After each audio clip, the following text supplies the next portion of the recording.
I take command, tearing through the limousine, no one unscathed.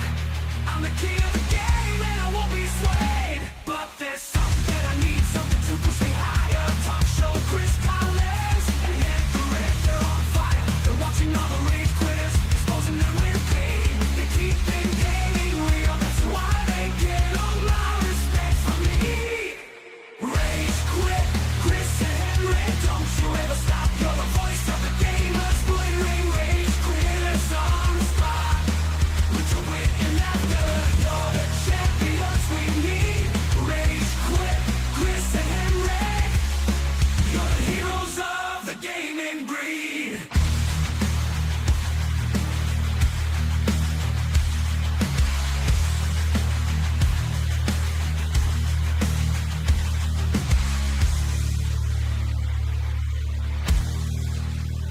Turn around the video game mayhem.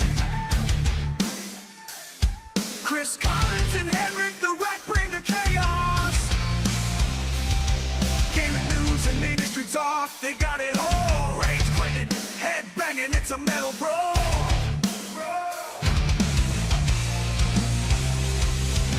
Mental meltdown, gaming in flames.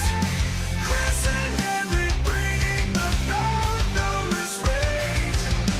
Video games and viral content, venom games, ripping through pixels, the ultimate game to get away.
What's raging, gamers? Welcome to Rage Quit Video Game Talk Show. How you doing, HenricK the Wreck?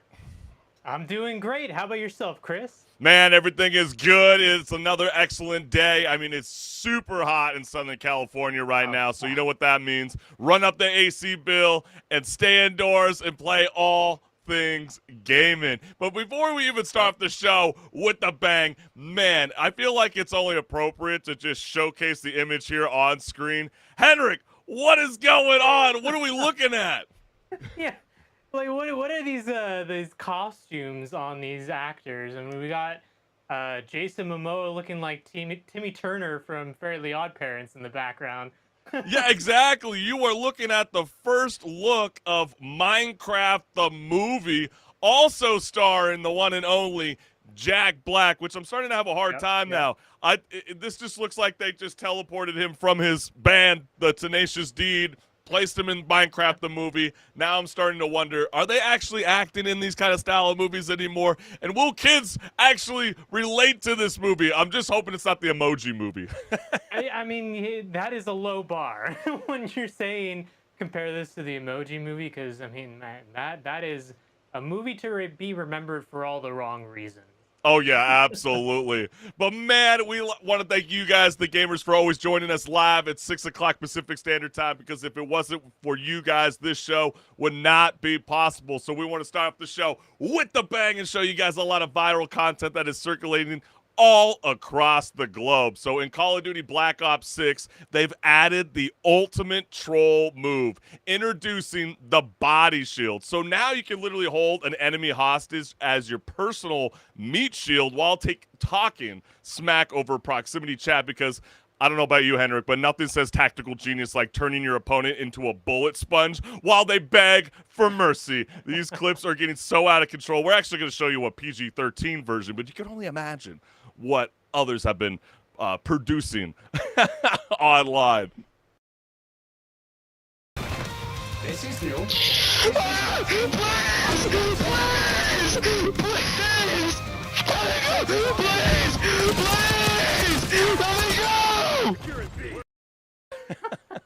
I think there's gonna be a lot of clips like that surface when this game comes out, especially because the one thing I will give Call of Duty is, you know, whether you don't like the gameplay or not, they add in features with the voice chat that just it breeds toxicity in such a very special way. Oh, yeah, absolutely. And I know a lot of gamers across the globe are vibing with this new adaptation to the franchise, and bro acting like this is in real life.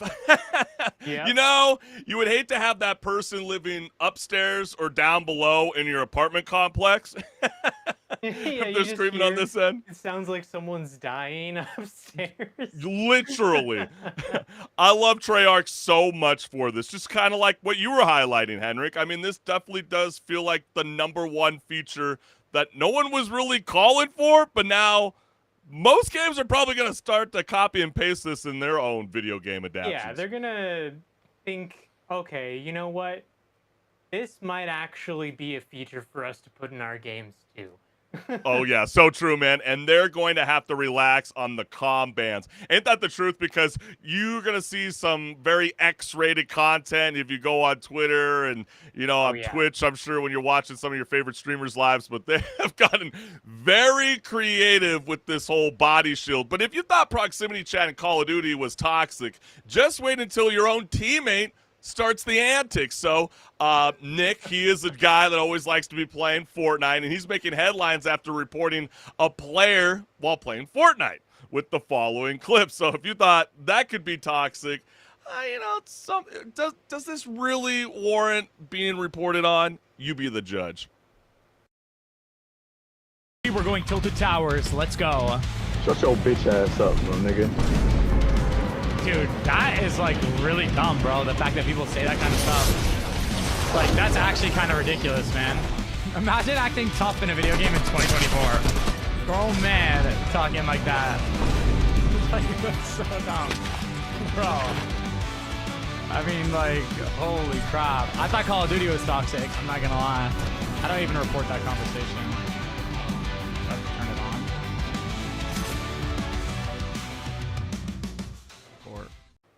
That's the same energy as you hop into the lobby and you're like, anyone got mics? And someone's like, man, shut up. Or remember it was like the Helldivers 2 situation where like if you didn't really match that level criteria, they're like, nah, bro, Oh. you're exiled from the crew. Yeah, It's just yeah. funny because you see these kind of clips and you go, really, dude, that really warrants you to have to go reach out to Epic Games to review this game around the other end. We are definitely getting very, very soft because I feel like this is the same streamer that would have reported you in Halo if you started teabagging him. Mind you, thank God, you It know, Nick ain't happened. playing Call of Duty. Someone actually did get temporarily banned for doing that recently. See? Wild. I mean, it's crazy stuff. But let's go right into the comments. The first person wrote, the fact a grown man is reporting that in 2024 is so sad. Give me in the lobby with Nick, and I'll give him a reason to report. And this guy's like, whoa, hey now.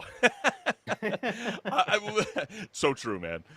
It's so soft, man. And last, heard reported for duty and immediately would have done the same thing. So yeah, it sounds a bit corny. There's a lot of corny cats on Fortnite, like myself. We love Fortnite, but come on, there's certain things that it's like, I get it, you know, bullying inside or saying like anti-Semitic things inside of video games definitely ain't okay. But this, come on, really? But hey, it's go for it, unnecessary. Henry. Yeah, it's really not necessary. But I got one more viral clip that I want to show you guys because even now, diehard Overwatch 1 fans are still salty about Overwatch 2 replacing their beloved game. And cue yet another epic rage quit moment as this gamer shouts, if it's not a sequel, it's definitely a hostile takeover of the mind because there's something about the gameplay that still pisses Overwatch 2 players off, and they need some of that old energy like the good old days.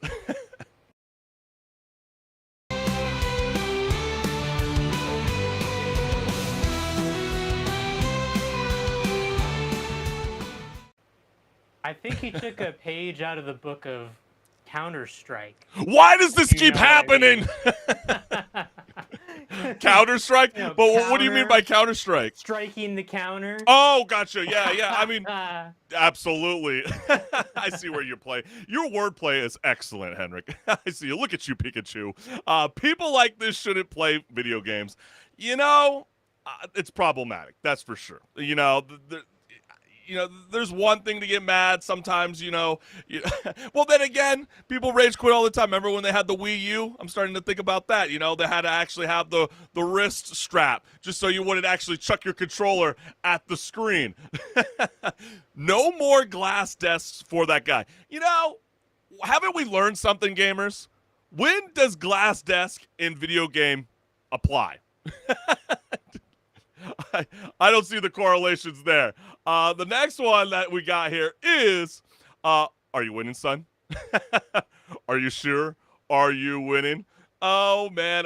But hey, unfortunately, we got a little bit of technical difficulties with the homeboy HenricK the Wreck. As you can clearly see, he is a little bit visible on screen. But I am just going to go ahead and carry on with the show as he figures it all out. That is what you call live streaming the World Wide Web. But we want to thank you, the gamers, for always tuning in live at 6 o'clock Pacific Standard Time every Wednesday, because if it wasn't for you gamers, this show would not be possible. And while we're at this moment, just want to share my QR code for anybody that hasn't subscribed to my channel. Go ahead and like, share, subscribe, hit the notification bell so you never miss a live show. And while, HenricK the Wreck gets his thing going on his end, I'll do the civic duty to shout out his own YouTube channel. HenricK the Wreck has got a lot of amazing content that he's been producing on his own end, always constantly live streaming numerous different indie video games. So go ahead, give him a like, share, and subscribe, and hit the notification bell, because that's my homeboy. That's my co-host after all.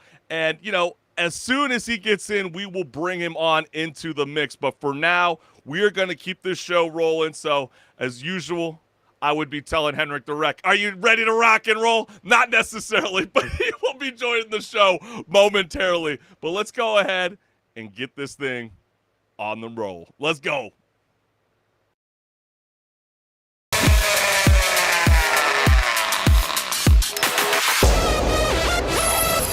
Hey everyone, this is Pause or Repeat. Here we figure out whether a game is really worth your time and money. Today's game is Concord. By now you may have heard about how this game was a commercial flop. It's Firewalk Studios' first game, their studio being a lot of ex-Destiny and Activision veterans. So what went wrong? To find that out, let's go over the gameplay to start.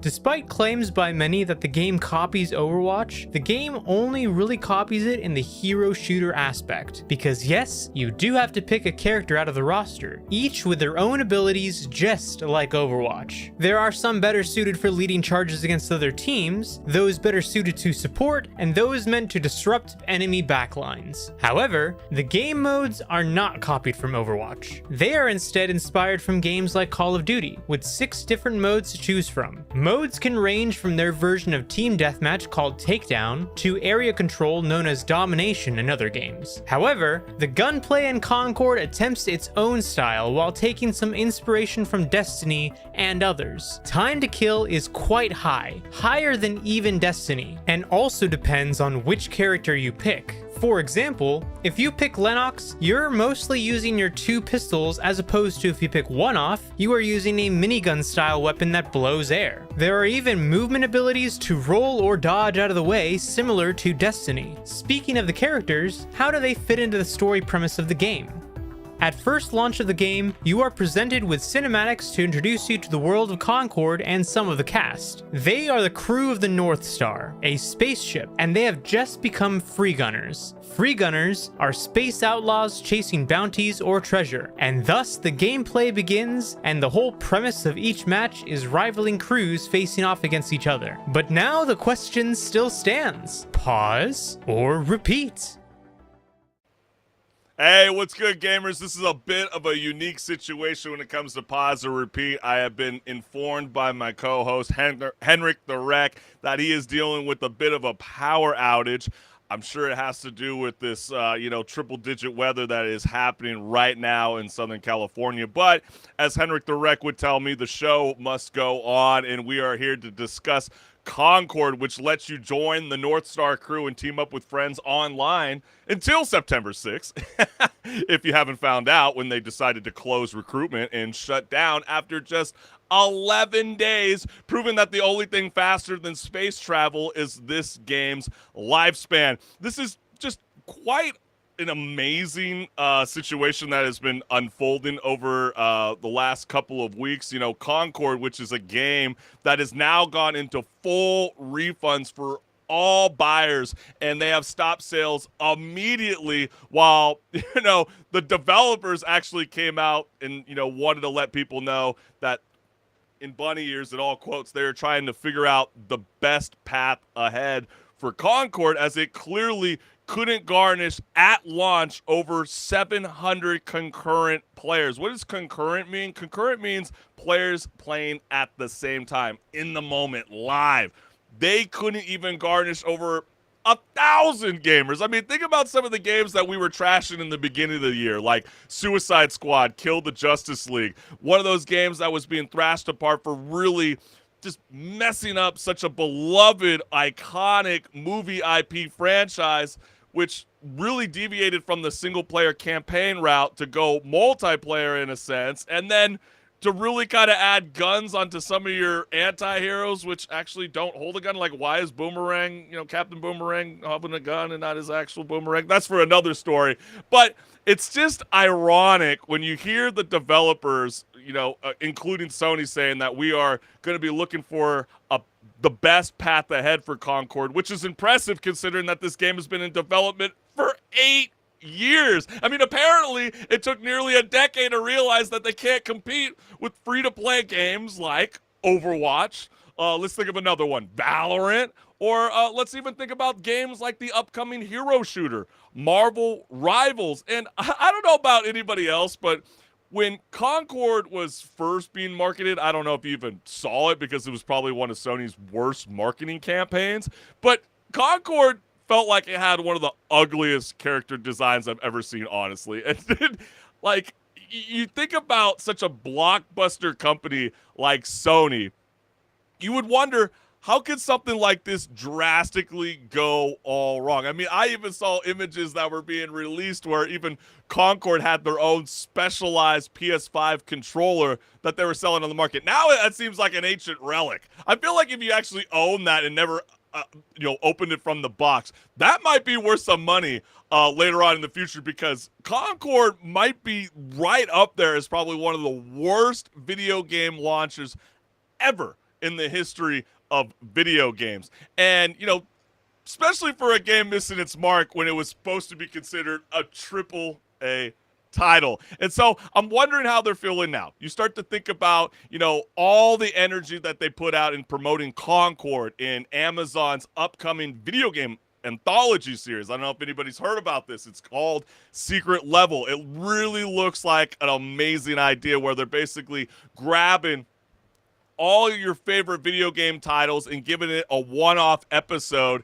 And Concord is one of those video games that is going to be highlighted on the show. So instead of, actually getting gamers to play the game, it's like they're using a spotlight to show off a shadow puppet in Amazon's Secret Level. So, I just have a hard time figuring out whether Concord is actually going to be pursued later on. I know, some people out there have been wondering if Concord was actually turned into a free-to-play game with the Battle Pass system instead of actually charging people $40 would be the better way moving forward, considering that's how most hero shooter games in 2024 tend to seem to be marketed today. So I don't know. But then when you see a game go released for $40 as a AAA game experience, that almost feels like a garage sale price tag. You feel like that's a bargain. And so it feels like this game was always doomed from the start. And so instead of putting more energy and more focus in trying to revive a dead carcass, you're basically just poking a dead horse. I think Sony should re-gear their focus in reviving and building upon the Killzone and Resistance series. That is something I feel like a lot of gamers would absolutely jump right on into. I don't see why Killzone can't compete with the likes of Call of Duty, X-Defiant, which we've just recently seen drop in numbers when it comes to their own player base. And Resistance, that is such a fun series that I'm always surprised that they walked away from. It feels like it's been forever, like an eternity. What was it, the PS3 era since we last got something good from that series? So if Sony really wanted to do some service to the Sony players, and even for the PC gamers, screw it. Forget about exclusives. We want this for everyone. I think Killzone and Resistance would be the best pathway forward, and it's just unfortunate because Concord, it's not like it didn't play bad. The gameplay was actually pretty decent. It's just that, too much of the politics and all that other malarkey that revolved around the game, and poor marketing and bad character designs and just not enough support with, the player base. Yeah, what's there to be said? It's done. It's over with. But you have it. Clearly this is pause and repeat, but you think you're going to be repeating this game? You don't even get a chance. It is being shut down this Friday, September 6th, so you will not have a chance to play Concord. So it is a definite pause. But hey, as I've been getting an update from the homeboy HenricK the Wreck, he wants to tell everybody that he misses you, he loves you, he is watching. He's watching my every move. He is going to jump on as soon as he can, if he can, but he wants me to keep the show rolling, so we're going to keep this locomotive rolling. So are you ready to rock and roll, gamers? I know I'm ready, so let's get this show on the roll.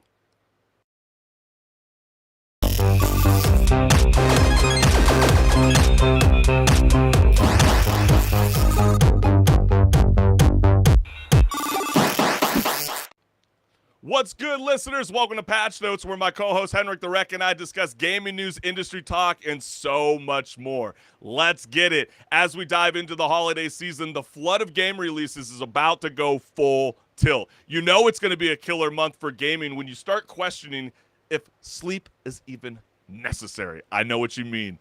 I know that you know what I mean. Right, gamers? But with 2025 rounding the corner, September is gearing up to make your backlog bigger than your New Year's resolutions list. So, man, headlining this month is Astro Bot, the highly anticipated sequel to Astro's Playroom. This 3D platformer is packed with cameos from PlayStation legends like God of War and Bloodborne, plus some deep cut surprises. With its creative design and universal appeal, it's easily one of the most anticipated games of the year and should be on your radar too. So if you haven't seen gameplay of Astrobot, let's go ahead and take a look.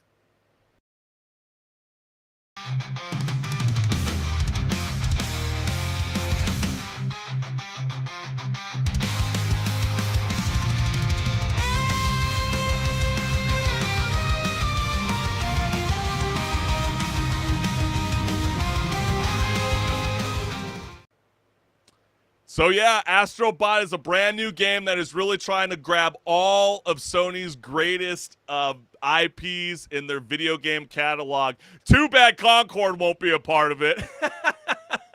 If you don't understand, it's clearly been shut down and it's closing this Friday, September 6th. But that is definitely a game that you're going to want to keep on your radar because Astrobot's launches exclusively for PS5 on September 6th. So let me go ahead and take off this lower third. It only looks a little bit more sexier when it's not blocking my face. But let's go ahead and keep it rolling because there's a lot of amazing games that you guys need to check out in September. So just over a year after The Legend of Zelda Tears of the Kingdom, we're getting another ambitious Zelda game. The Legend of Zelda Echoes of Wisdom. This title takes inspiration from the 2019 Link's Awakening remake, but lets players control Zelda herself, using her tri-rod to capture and create enemy copies and interact with objects. With a focus on puzzle solving and creativity, it promises to deliver the same engaging gameplay as its predecessor.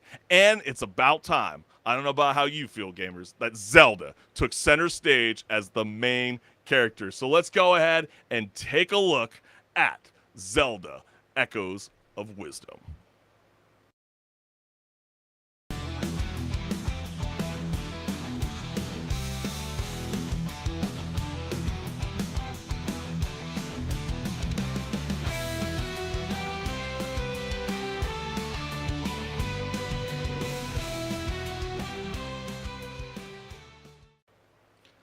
I don't know about you guys. I feel like this is going to be a pretty kick-ass game that I feel like a lot of people that, you know, have the Nintendo, I feel like this is going to be like the next real good game until the Nintendo Switch 2 comes out. And I know it's only exclusively for you, the Nintendo lovers. So you better mark your calendar for September 24th because it's coming to your platform, The Legend of Zelda Echoes of Wisdom. And look, we actually got HenricK inside the chat right now, and he says, should this be called The Legend of Link instead since the protagonist is changed now?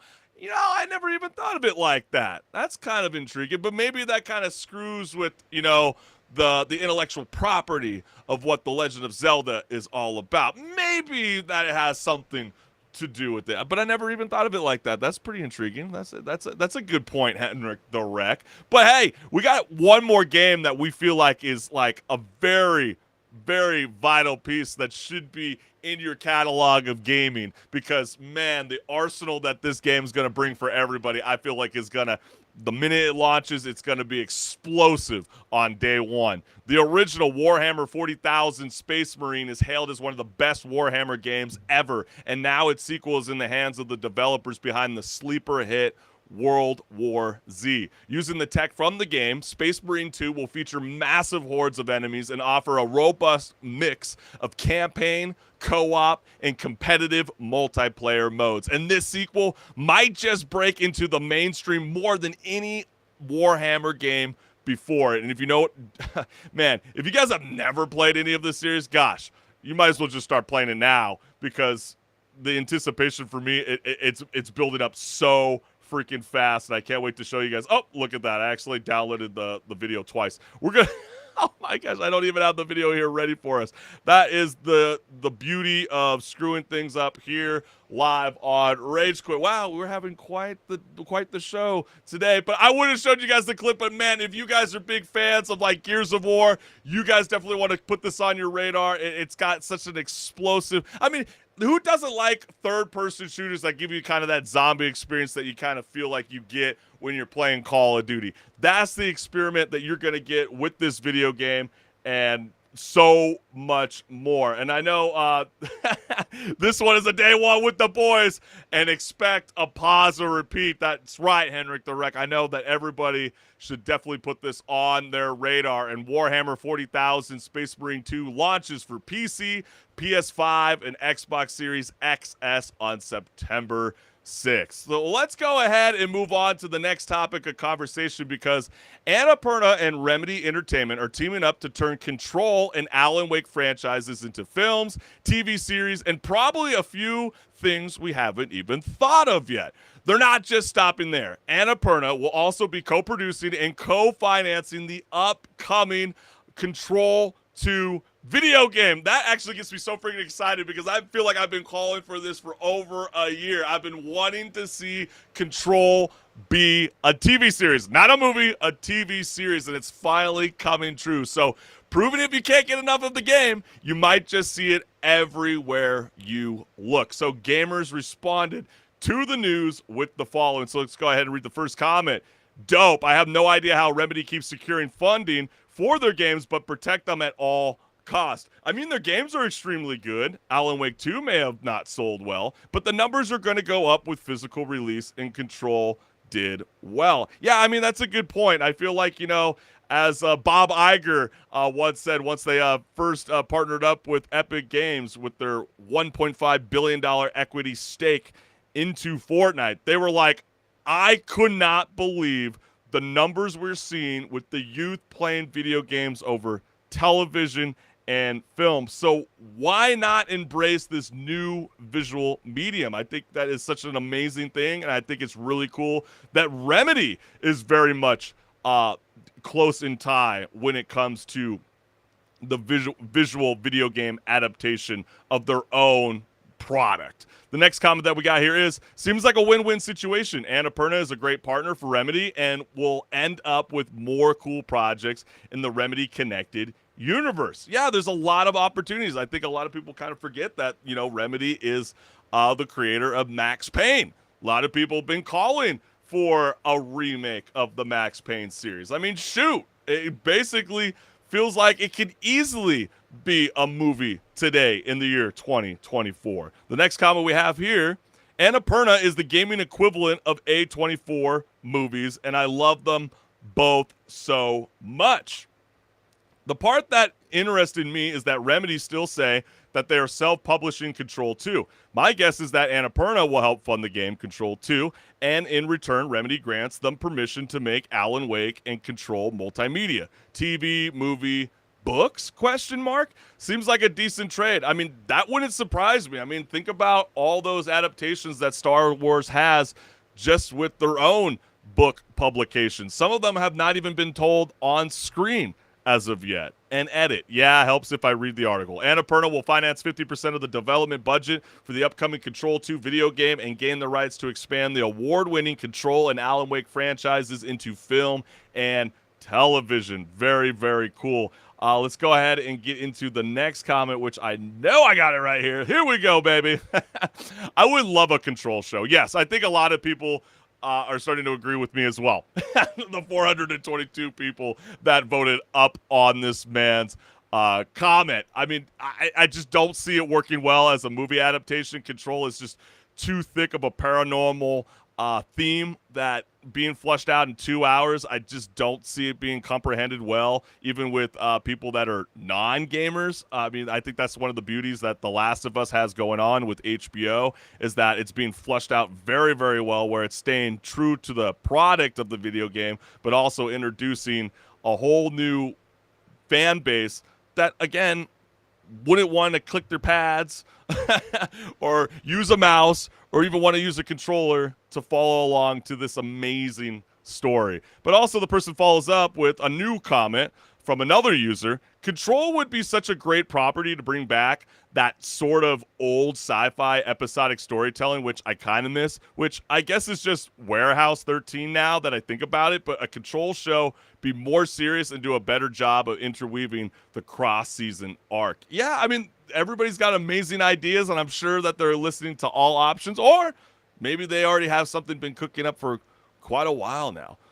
Incredible news. For those unfamiliar with Annapurna, they published some of the best indie story-based games of all time. What Remains of Edith Finch, Outer Wilds, Journey, Gone Home, Neon White, Stray, Cocoon, and so much more. Their film division, Annapurna Films, also worked on a ton of films as production and distribution, including the movie Her. Yeah, I mean, that is such a massive, massive product right there. And, how about a remake of Max Payne movie?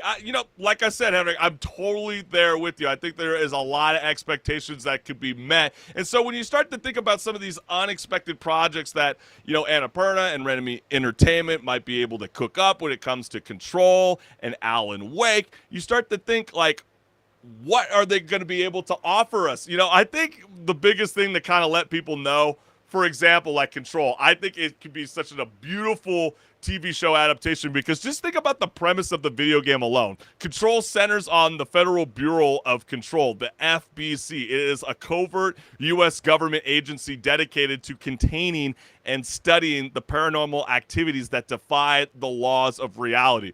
When you hear that, doesn't that just sound like an amazing audio podcast as well? Sometimes you might not always need a visual.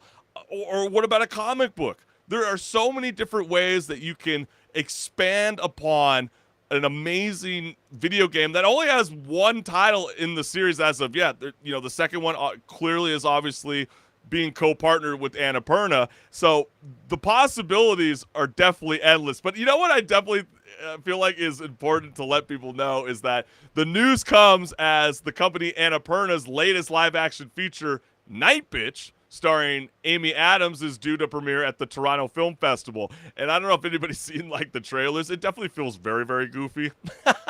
Something that Alan Wake is very much is. Really, really goofy with some of this paranormal stuff. But, like, if you see the trailers, like, Amy Adams is a human, I guess, a mom that is supposedly starts to turn into a dog. This is about as much as I got from it. Freaky, weird. I have no idea what the hell is going on.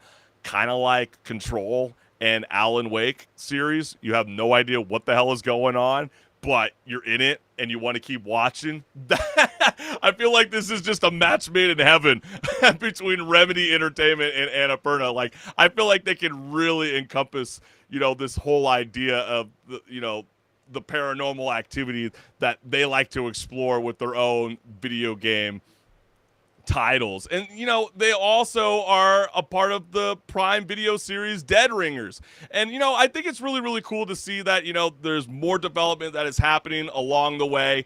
Clearly Hollywood storytelling is evolving to new platforms, and I think it's really important that they continue to showcase the love of these characters in these universes, not to be just strictly tied to a video game format, but to adapt beyond even more opportunities. I know HenricK the Wreck wants to chime in, and he says it's a great opportunity for them to collab with each other and get some wacky ideas out there in all sorts of media. Yeah, I mean, there is definitely a lot of possibilities. We've explored in the past how, people have utilized, the internet to be able to have this social interactive experience where, the gamers along with the show get to tell the story in real time. With the Silent Hill, I was having a brain fart for a second. Silent Hill has been exploring that, as of last year. But, there's a lot of endless possibilities, and, I don't know about you gamers, but let us know. Are you excited to see what could be happening with this iconic franchise series? Do you have faith that Control and Alan Wake, including Max Payne, can be adapted to the film screen without being butchered? Let us know what's good. But hey, let's go ahead and move on to the next topic of conversation, because Amazon Games said it regrets confusion after CEO Christopher Hartman's comments on voice acting in AI sparked a social media storm, because apparently mixing AI and responsibility is a recipe for chaos. So the controversy kicked off when Christopher Hartman was asked about the SAG-AFTRA union strike for better AI protections, and this response included the following. So let's go ahead and showcase it here on screen. When we talked about AI, first of all, hopefully it will help us to have new gameplay ideas, which is nothing to do with taking work away from anyone, and especially for games, we don't really have acting. Yo! That's how we feel now. Okay. The majority of the team sits in the programming, and it's not going to go away because that's all about innovation.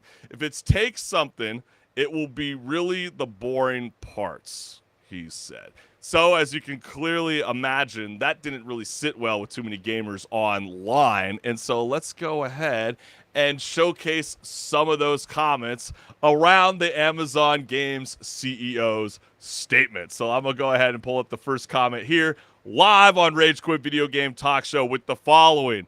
Note, Amazon Games, known for such hits as... Yeah, you hear the crickets? I don't. I hear a lot, actually. Because they got no hits. And like the other person followed up with, I especially liked. Yeah, it almost feels like Amazon Games really has like no place to speak on anything as of this time, as of yet. And they wonder why their games suck. What games? No, seriously, what games did the studio release?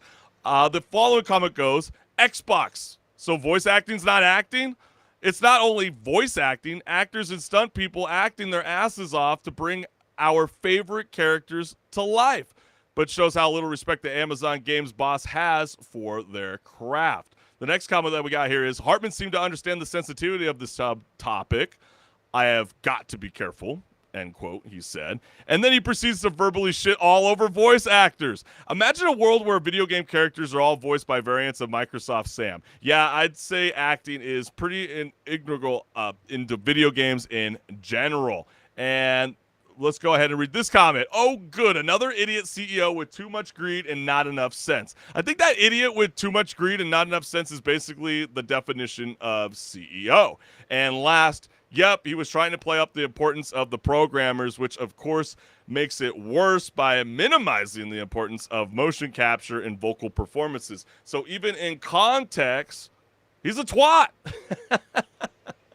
Oh, man. So, like, you start to wonder, like, how does Amazon Games plan to keep voice actors from feeling like they're being replaced by a robot army after their CEO's AI comments caused a stir? Well, you start to think about the situation that's been unfolding for almost the last month. You know, the SAG-AFTRA strike is going after some of the most prominent game developers in search of better AI protections. So when Hartman told IGN he'd like to see more AI being used to speed up the development process, what do you expect anybody to respond when you go, oh, you know, it's not going to be taking away any human jobs. It's actually going to, you know, help us have new gameplay ideas. But, oh, by the way, you know, there's not really much acting involved. Really?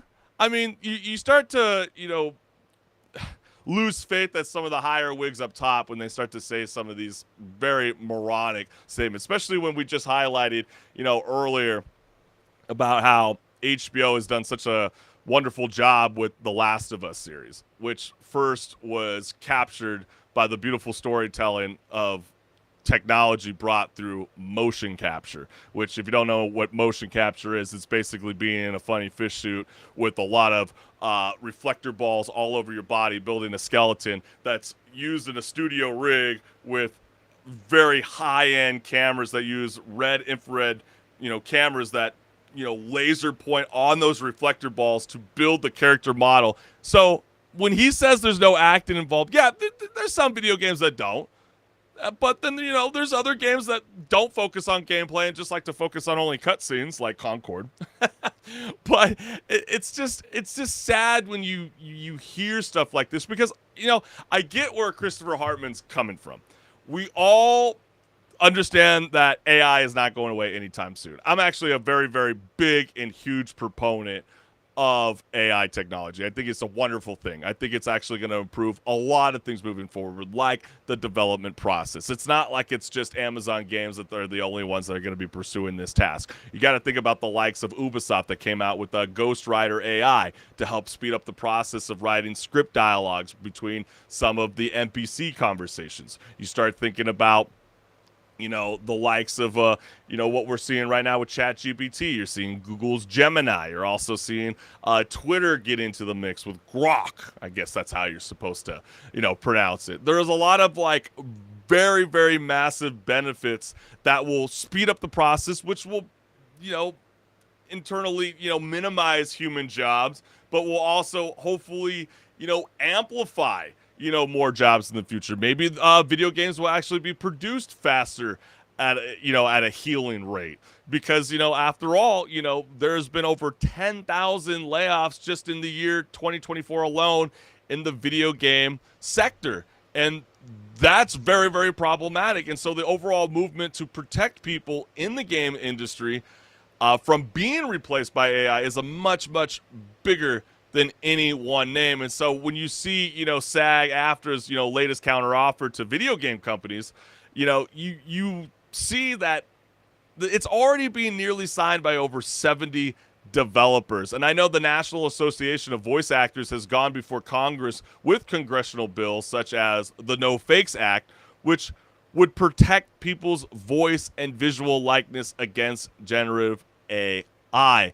And, even just to kind of pinpoint and finalize, this argument about why there needs to be protection in place for some of your favorite voiceover talent, including the people in the CGI and the tech space of video games.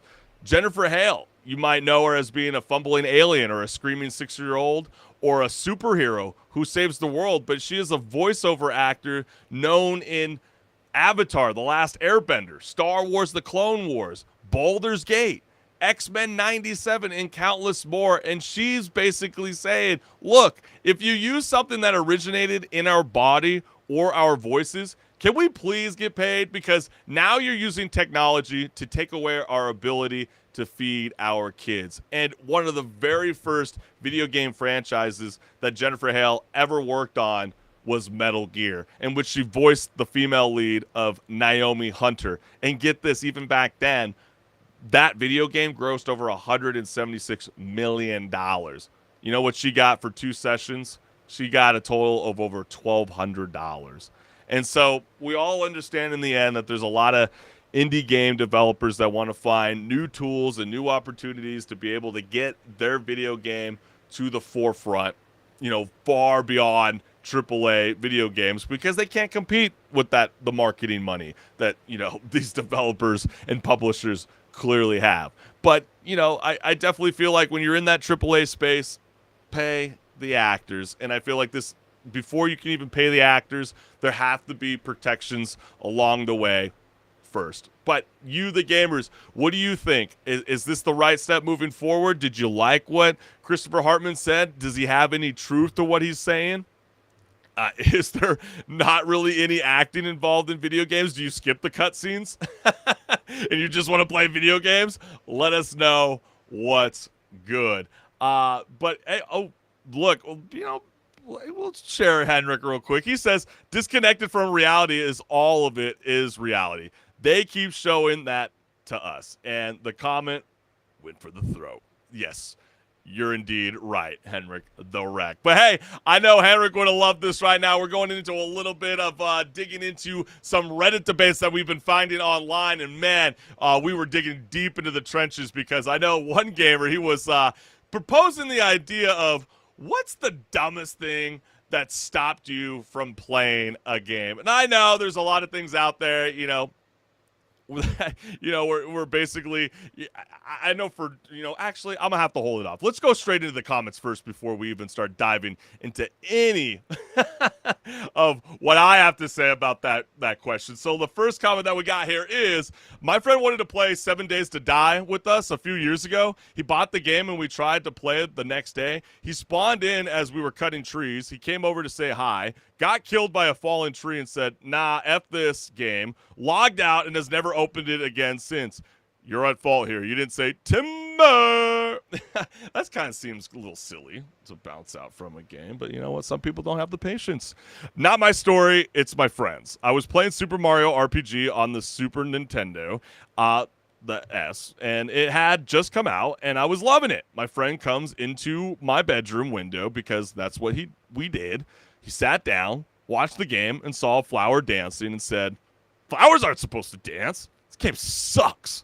And he leaves. He still hasn't played it. I asked like a week ago. Such a weird reason to hate a game. I mean, some things are a little too kiddish, You know, we grow out of things. I get it. I know. Wanted to play Greedfall for a long time. Lame, I know. Laughing out loud. Finally bought it on the Steam summer sale for like $6. Went to a character creation, and your character is forced to have this hideous dark black birthmark on their face. Played it for like maybe 5 minutes and couldn't get over it. I've also bought games, realized you can't invert the y-axis, and they become unplayable for me. Yeah, that shit would drive me up a wall too. I mean, I definitely need the accessibility features in a good majority of my video games, or I definitely feel like I get turned off from wanting to play it. My friend doesn't play Destiny 2 because the swords have ammo. Not gonna lie, that would bother me too. Yeah, very funny.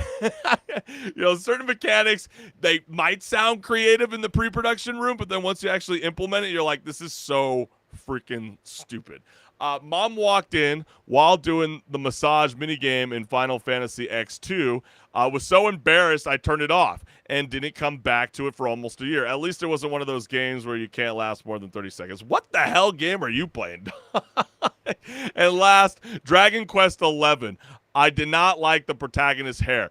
Birthmark to now the protagonist's hair. And this guy's like the original proponent of the argument. He goes, yes, this is the shit I'm here for. All these people with these legitimate complaints, you've misunderstood the assignment. I'm not looking for actual genuine gripes. I'm looking for petty bullshit like this. So, yes, I mean, one gamer admits they're passing on Black Myth Wukong because playing as a monkey man is just too bananas for them. And now we have this. So we start to wonder, what are some of those dumbest things that make you want to abandon a video game? Hey, we got HenricK. He's here right now with us in spirit. He writes, I got about 24 hours into Cyberpunk 2077 at launch and then said, nah, it'll come back after an NPC from a story mission kept following me around. Figured I'd come back after the game was fixed, and I did. You know, yeah, sometimes it'd be like that too. I know I've already spoken about this in the past before, but you know, what really comes up in mind is Kingdom Hearts. I can't stand the whole idea of having to not be able to fast travel. Like once I see the new, you know, multiverse, I guess you could say, shouldn't I just be able to fast travel? Why do I have to keep jumping in my rocket ship and have to do this stupid little mini arcade game every single freaking time? That always kind of drives me bonkers too. You know what also is probably one of the dumbest things that really turned me off from a video game was actually our pause and repeat segment, Concord. Probably one of the stupidest character designs I've ever seen in my life. I couldn't relate to any of them. You know, you got like, you know, 4, people of color. You got about 3 robots, 3 aliens, and like 1 white guy that looks like super, super goofy. You know, they all got different pronouns. I don't know. All that kind of stuff kind of made me giggle a little bit. I was like, nah, this ain't for me. And then when you look at the robots too, they're like always so big and bulky that it's like, sometimes you want to pick the skinniest characters in video games so you don't get shot in the face. These character designs are just so freaking horrendous. But I don't know. I want to know from you gamers, what are some of the dumbest things that made you abandon a video game? Let us know what's good. But man, I can't thank you, the gamers, for always tuning in live every Wednesday at 6 o'clock Pacific Standard Time, because it would not be possible for this show to continue without your guys' support. And while we are here towards the end of the show, definitely want to highlight my QR code so you can go ahead and like, share, subscribe, hit the notification bell so you never miss a live show, including my homeboy HenricK the Wreck. He's always got a lot of amazing things cooking up on his channel, so show the love, and we will be back stronger than ever. As you guys have heard with the show, it had run into a little bit of technical difficulties. That is the beauty of live streaming, but you know, wasn't necessarily an internet issue. Power outage. Gotta love it, fam, but that doesn't stop me from trying to continue and deliver a kick-ass jam-packed show. I hope you guys loved today's episode.